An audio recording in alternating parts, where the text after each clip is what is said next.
ഇന്ന്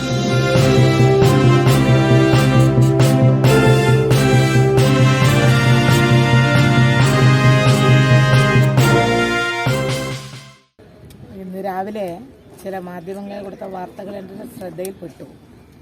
ഒരുപാട് ആളുകൾ വിളിച്ചു. അപ്പോൾ ഞാൻ അവരോടൊക്കെ പറഞ്ഞു, എല്ലാവരോടും ഫോണിലൂടെ സംസാരിക്കുന്നതിന് പകരം എനിക്ക് കാസർഗോഡ് ഞങ്ങളുടെ ജില്ലാ സെക്രട്ടറിയുടെ അമ്മ മരിച്ചതുകൊണ്ട് പോകേണ്ടതുണ്ടായിരുന്നു. ഞാൻ പറഞ്ഞു എല്ലാവരോടും ഇപ്പോൾ എല്ലാവരോടും സംസാരിക്കാൻ നേരമില്ല, വൈകുന്നേരം ഇവിടെ നമ്മുടെ ഒരു പ്രോഗ്രാം ഉണ്ടല്ലോ, അപ്പോൾ വന്നാൽ നേരം പറയാം എന്ന് പറഞ്ഞു. തികച്ചും അടിസ്ഥാനരഹിതമായിട്ടുള്ള ഒരു വാർത്ത. എങ്ങനെയാണ് മാധ്യമങ്ങൾ ഈ രൂപത്തിൽ കൊടുത്തതെന്ന് എനിക്കറിയില്ല. അങ്ങനെ ഒരു സംഭവം ഉണ്ടായിട്ടില്ല എന്നുള്ളതിനെ സംബന്ധിച്ച് ഞാൻ അപ്പം തന്നെ എൻ്റെ ഫേസ്ബുക്കിൽ അടിസ്ഥാനരഹിതമാണെന്ന് എഴുതിയിട്ടുണ്ട്.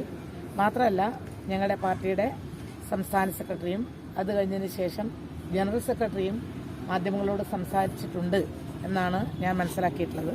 അത് ഞാൻ ചിലതിൽ കാണുകയും ചെയ്തു. അപ്പോൾ തീർത്തും അടിസ്ഥാനരഹിതമായിട്ടുള്ള ഇത്തരം ഒരു കഥ എങ്ങനെയാണ് പത്രങ്ങൾക്ക് കിട്ടിയത് എന്നുള്ളത് വ്യക്തമാക്കേണ്ടത് അവരാണ്. ടീച്ചർ, ഇങ്ങനെ പ്രായപരിധിയുടെ പേരിൽ കേന്ദ്ര കമ്മിറ്റിയിൽ ഇളവ് ലഭിച്ചാൽ സംസ്ഥാന സെക്രട്ടേറിയറ്റ് യോഗത്തിൽ പങ്കെടുത്തുകൂടാ എന്നുള്ള ഏതെങ്കിലും അങ്ങനെയുള്ള അതാണോ പാർട്ടിയുടെ രീതി? അങ്ങനെ ഒരു ചർച്ച ഞങ്ങളുടെ സെക്രട്ടേറിയറ്റിൽ നടന്നിട്ടുമില്ല. അത് പങ്കെടുക്കണ്ടയോ എന്നെല്ലാം ഒരു ചർച്ച നടന്നാലല്ലേ മനസ്സിലാവുക. ഇത് യഥാർത്ഥത്തിൽ എനിക്ക് കിട്ടിയിട്ടുള്ള നിർദ്ദേശം എന്ന് പറയുന്നത്, മഹിളാ അസോസിയേഷൻ്റെ അഖിലേന്ത്യാ പ്രസിഡന്റ് എന്നുള്ള നിലയിൽ ദേശീയ തലത്തിൽ ശ്രദ്ധ കേന്ദ്രീകരിച്ച് പ്രവർത്തിക്കേണ്ടതുണ്ട്. സ്റ്റേറ്റുകളിലെല്ലാം പോകണം, പ്രവർത്തിക്കണം. മഹിളാ പ്രസ്ഥാനം കുറച്ചുകൂടി സജീവമായി കൊണ്ടുവരുന്നതിനാവശ്യമായിട്ടുള്ള പ്രവർത്തനം സംഘടിപ്പിക്കണം എന്നുള്ളതാണ്. അതുകൊണ്ട് അങ്ങനെ പ്രവർത്തനം സംഘടിപ്പിക്കണം എന്നുള്ളത് കൊണ്ട് സംസ്ഥാന കമ്മിറ്റിയിലോ അല്ലെങ്കിൽ സെക്രട്ടേറിയറ്റിലോ ഒന്നും പങ്കെടുക്കേണ്ടതില്ല എന്നുള്ള ഒരു ചർച്ചയും ഞങ്ങളുടെ സെക്രട്ടേറിയറ്റിൽ വന്നിട്ടില്ല. കേന്ദ്ര കമ്മിറ്റിയിൽ അത് പാർട്ടി കോൺഗ്രസ് അംഗീകരിച്ച പാനൽ അല്ല, ആരും അങ്ങനെ പറഞ്ഞിട്ടില്ല. പറയാത്തൊരു കാര്യം ഞാൻ പറയേണ്ട കാര്യം എന്താ ഉള്ളത്? അങ്ങനെ ഞാൻ പങ്കെടുത്തല്ലോ. സംസ്ഥാന സെക്രട്ടേറിയറ്റിലും പങ്കെടുത്തിട്ടുണ്ട്, പിന്നെ സ്റ്റേറ്റ് കമ്മിറ്റിയിലും പങ്കെടുത്തിട്ടുണ്ട്. പക്ഷെ ഇവിടെ തന്നെ മുൻപ് നമ്മളിപ്പോൾ എങ്ങനെയാണെന്ന് വിചാരിച്ചാൽ ഞാൻ സ്റ്റേറ്റ് സെക്രട്ടേറിയറ്റ് മെമ്പർ എന്നുള്ള നിലയിൽ എല്ലാ സ്റ്റേറ്റ് സെക്രട്ടേറിയറ്റിലും എല്ലാ സ്റ്റേറ്റ് കമ്മിറ്റിയിലും അത് കഴിഞ്ഞ് ജില്ലാ കമ്മിറ്റിയിൽ ചിലപ്പോൾ ഏരിയ കമ്മിറ്റിയിലൊക്കെ പങ്കെടുക്കും. പക്ഷെ ഇനിയിപ്പം നമുക്ക് അങ്ങനെ പങ്കെടുക്കാൻ ചിലപ്പോൾ സാധിച്ചു എന്ന് വരില്ല. അതുകൊണ്ട് അത് കൃത്യമായിട്ട് ഇങ്ങനെ അതിൻ്റെ റുട്ടീൻ ആയിട്ട് പോകാൻ പറ്റില്ല. കാരണം കുറച്ചുകൂടി ഇപ്പം ഞങ്ങളുടെ ജനറൽ സെക്രട്ടറി മറിയം PBയിലേക്ക് വന്ന ഒരു സാഹചര്യം കൂടി കണക്കിലെടുത്ത് കൊണ്ട് അവർക്ക് കുറച്ചുകൂടി ചുമതലയുണ്ട്. അപ്പോൾ പ്രസിഡന്റ് എന്നുള്ള നിലയിൽ കുറച്ചുകൂടി വടക്കൻ സ്റ്റേറ്റുകളിൽ ശ്രദ്ധ കേന്ദ്രീകരിച്ച് പ്രവർത്തിക്കേണ്ടതുണ്ട് എന്നുള്ള നിർദ്ദേശമാണ് നമ്മുടെ പാർട്ടിയുടെ ജനറൽ സെക്രട്ടറി എനിക്ക് നൽകിയിട്ടുള്ളത്. മറ്റൊന്നും ഇതുമായി ബന്ധപ്പെട്ടുകൊണ്ട് ഒരു ചർച്ചയും നടന്നതായിട്ട് എനിക്കറിയില്ല. അവരും ഇപ്പം പറഞ്ഞത് തന്നെയാണല്ലോ. ഒടുവിലായി നടന്ന സംസ്ഥാന സെക്രട്ടേറിയറ്റ് യോഗത്തിൽ പങ്കെടുത്തിരുന്നു? ഇല്ല, അന്ന് ഞാൻ എറണാകുളത്ത് വന്നതിന് ശേഷം എനിക്ക് തിരിച്ച് ഞാൻ പങ്കെടുക്കൂല എന്ന് പറഞ്ഞിരുന്നു ഗോവിന്ദ മാഷോട് പറഞ്ഞിട്ടാണ് വന്നത്. ഞാൻ ഇവിടെ ഉണ്ടാവില്ല. ഞാൻ തൊട്ടടുത്ത സ്റ്റേറ്റ് കമ്മിറ്റിയിൽ പങ്കെടുക്കുകയും ചെയ്തു. അതാണ് ഒരു ആശയക്കുഴപ്പം ഉണ്ടായതുകൊണ്ട് അങ്ങനെ വാർത്തകൾ മെനയാൻ പാടുണ്ടോ? വാർത്തകൾ മെനഞ്ഞ് ഒരാളെ അപമാനിക്കുന്നത് ശരിയാണോ? ടീച്ചർ, ഇന്ന് ഗോവിന്ദ മാഷ് ഈ സംഭവം വന്നിട്ട് പ്രതികരിച്ചത്, ടീച്ചറിന് ഇപ്പോൾ ദേശീയ തലത്തിൽ ചുമതലകൾ നൽകിയിട്ടുണ്ട്, സ്വാഭാവികം അവിടെയാണ് കേന്ദ്രീകരിക്കേണ്ടത്. മറ്റൊരു തലത്തിലായതുകൊണ്ട് ഗോവിന്ദ മാഷ് പറഞ്ഞത് വളരെ ശരിയാണ്. അതുപോലെ പാർട്ടി ജനറൽ സെക്രട്ടറി നിങ്ങളോട് പറഞ്ഞിട്ടുണ്ട്. ഈ നേതൃത്വങ്ങൾ പങ്കെടുക്കുന്നതിനെ കുറിച്ച് ഒരു വ്യക്തതയ്ക്ക് ടീച്ചർ സംസാരിച്ചിരുന്നു. പങ്കെടുക്കണോ വേണ്ടോ? ഇല്ല, ഞാൻ അങ്ങനെ എനിക്ക് സംസാരിക്കേണ്ട ഒരു ആവശ്യമില്ലല്ലോ. അങ്ങനെ ഒരു ചർച്ച നടന്നെങ്കിലല്ലേ അതിൻ്റെ ഒരു ആവശ്യമുള്ളൂ. ഇനിയിപ്പോൾ 1-ാം തീയതി 2-ാം തീയതി രാവിലെ ഞാൻ ഡൽഹിയിലേക്ക് പോകും. കുറച്ച് ദിവസം കഴിഞ്ഞാലേ ഞാൻ വരുള്ളൂ. ആ സമയത്ത് ഇവിടെ സെക്രട്ടറി യോഗം ഉണ്ടായിക്കൊള്ളുന്നില്ല. ഞാൻ കൂടുതൽ അങ്ങോട്ട് കേന്ദ്രീകരിക്കുമ്പോൾ ആ സമയത്ത് അതിൻ്റെ ഇടയിലായിരിക്കും ഇവിടുത്തെ യോഗം നടക്കുക. എനിക്ക് പങ്കെടുക്കാൻ പറ്റിയെന്ന് വരില്ല. പക്ഷെ ഞാൻ കേരളത്തിലുണ്ടെങ്കിൽ അപ്പോൾ പങ്കെടുക്കുന്നതിന് യാതൊരു തടസ്സവുമില്ല. ഇല്ല, മുഖ്യമന്ത്രി ഈ യോഗത്തിൽ അങ്ങനെ എന്തെങ്കിലും തരത്തിലുള്ള ഒരു ഒറ്റ വാക്കിൽ ഞാനത് പറഞ്ഞു.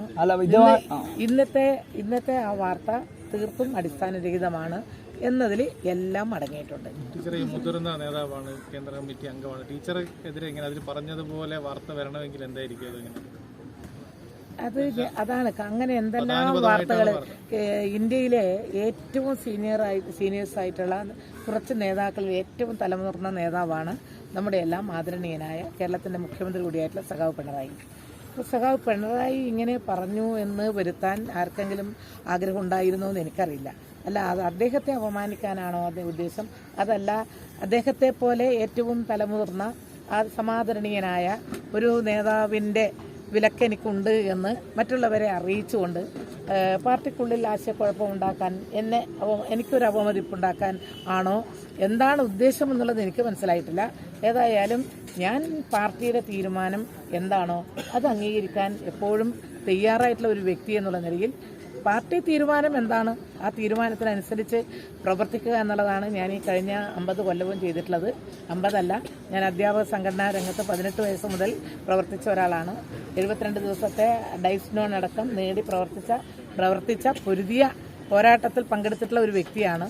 പിന്നെ മറ്റ് പാർട്ടിയിലൊക്കെ വന്നതിന് ശേഷം അടിയന്തരാവസ്ഥയ്ക്ക് ശേഷമുള്ള ഇങ്ങോട്ടുള്ള കാലഘട്ടങ്ങളിൽ താഴെ തട്ടിൽ നിന്നുമുള്ള പ്രവർത്തിച്ച ഒരാളാണ്. എല്ലാ കാലത്തും പാർട്ടിയുടെ തീരുമാനം അംഗീകരിച്ചുകൊണ്ട് പ്രവർത്തിച്ചിട്ടുള്ള ഒരു വ്യക്തിയാണ്.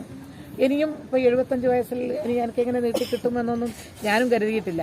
പിന്നീടാണ് പറഞ്ഞത് പ്രസിഡന്റ് എന്നുള്ള നിലയിൽ, പ്രത്യേകിച്ച് ഞങ്ങളുടെ ജനറൽ സെക്രട്ടറി ഇപ്പം BB-യിലുണ്ട്. അപ്പോൾ 75 വയസ്സ് കഴിഞ്ഞു. 75 വയസ്സ് കഴിഞ്ഞതിന് ശേഷം നീട്ടിക്കിട്ടിയത് പ്രധാനമായും മഹിളാ സംഘടനാ രംഗത്ത് കുറച്ചുകൂടി സജീവമായി. മുൻപ് ഞാൻ അങ്ങനെ അത്രത്തോളം വേണ്ടിയിരുന്നു, അവരവിടെ ഡൽഹിയിലുണ്ട്. അപ്പോൾ കുറച്ചുകൂടി സജീവമായിട്ട് പ്രവർത്തിക്കേണ്ടതുണ്ട്, അവിടെ കേന്ദ്രീകരിക്കണം. അതാണ് ഗോവിന്ദ മാസ്റ്റർ പറഞ്ഞത്. ഇനിയിപ്പോൾ കൂടുതൽ ഉണ്ടായിരുന്നല്ലോ.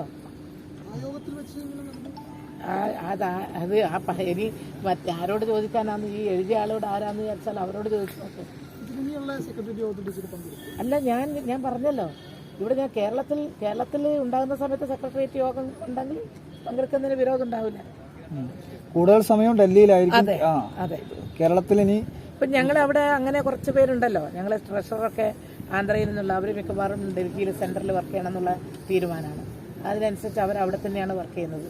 ഈ കഴിഞ്ഞ ഒരു 9 കൊല്ലക്കാലം നമ്മുടെ ജനറൽ സെക്രട്ടറി മറിയം ദാവളെയും ഡൽഹി കേന്ദ്രമാക്കിയിട്ടാണ് പ്രവർത്തിച്ചത്. അവർക്ക് അങ്ങനെ മഹാരാഷ്ട്രയിൽ പോയിട്ട് പങ്കെടുക്കാൻ പറ്റാറില്ല. ടീച്ചർ കേന്ദ്ര കമ്മിറ്റിയിൽ വന്നതും അഖിലേന്ത്യാ കേന്ദ്രത്തിന്റെ ഭാഗമായിട്ടാണല്ലോ. അതെ, അതൊക്കെ ആ രൂപത്തിൽ കാണുമ്പോൾ ഇതെങ്ങനെ, എന്തിനാണ് ഈ വാർത്ത ഈ രൂപത്തിൽ കൊടുത്തത്, മെനഞ്ഞു കൊടുത്തത് അതുപോലത്തെ വാർത്തയാണത്. അത് എന്താണെന്ന് അറിയില്ല. എനിക്കതിനെപ്പറ്റി ഞാൻ അങ്ങനെ ഇത്തരം കാര്യങ്ങളൊന്നും അങ്ങനെ ഒരുപാട് മറ്റുള്ളവരുമായിട്ട് സംസാരിക്കുന്ന ഒരാളല്ല. മാധ്യമങ്ങൾക്കും അറിയാം. നിങ്ങളോടൊന്നും ആരോടും ഒരു കാര്യത്തിലും ഞാൻ നിങ്ങളോടൊന്നും ഒരു വാക്കും പറയാറുമില്ല. പറഞ്ഞാൽ തന്നെ എന്തെങ്കിലും ചോദിച്ചാൽ തന്നെ ചിരിച്ചു തള്ളുക മാത്രമേ ഞാൻ ചെയ്യാറുള്ളൂ. അപ്പോൾ പത്രമാധ്യമം ആരാണോ അത് കൊടുത്തത്, ആ കൊടുത്താളാണ് യാഥാർത്ഥ്യം എന്താണ്, ആരാ പറഞ്ഞത്, എവിടുന്ന് കിട്ടും.